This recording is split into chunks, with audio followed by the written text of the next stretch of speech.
Entina marana ny fampalalam-baovao kosa tompona sy tompoko vavy tahaka ny mahazatra antsika rehefa larobitaka izao ny famtinana ireo lohateny misongadina ao anatin'ny gazety soa ivoaka ao amin'ny rapitso indro ary atolotra amintsika ny lohateny misongadina ao anatin'izany gazety soa izany. Ny taona fitsoroa arivo no nandray marary voalohany ny tompo fampiraisana eo anivon'ny FJKM Ambojanankilafy mialohan'ny nisokafany tamin'ny fomba ofisialy sy nitsokajina azy ho toby. Amin'izao fotoana izao dia ahitana efitrano roapolo trano fivavahana roa izay mazaka olona hatramin'ny 700 ity toerana ity izay hotokanana amin'ny fomba ofisialy sy mahakotrokotra ny asabotsy 20 aprily ho avy izao.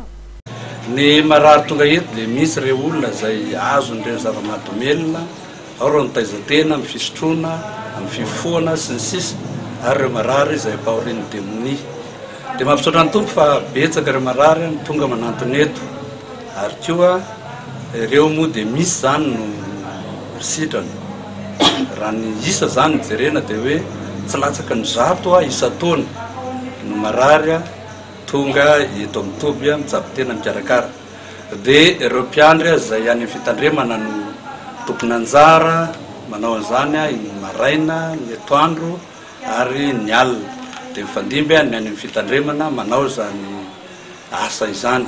Ireo mpiandry avy eo amin'ny fiangonana misy 120 eo anivon'ny synodam-paritany Ariva Avaradrano ihany no miandraikitra ireo asa rehetra hatramin'ny asa fampahirezana amin'ny andro izany na amin'ny andro alina. Ity toby ity izay ahitana efitrano fandriana afaka handraisana vahiny izay manatanteraka ireny tafika masina ireny.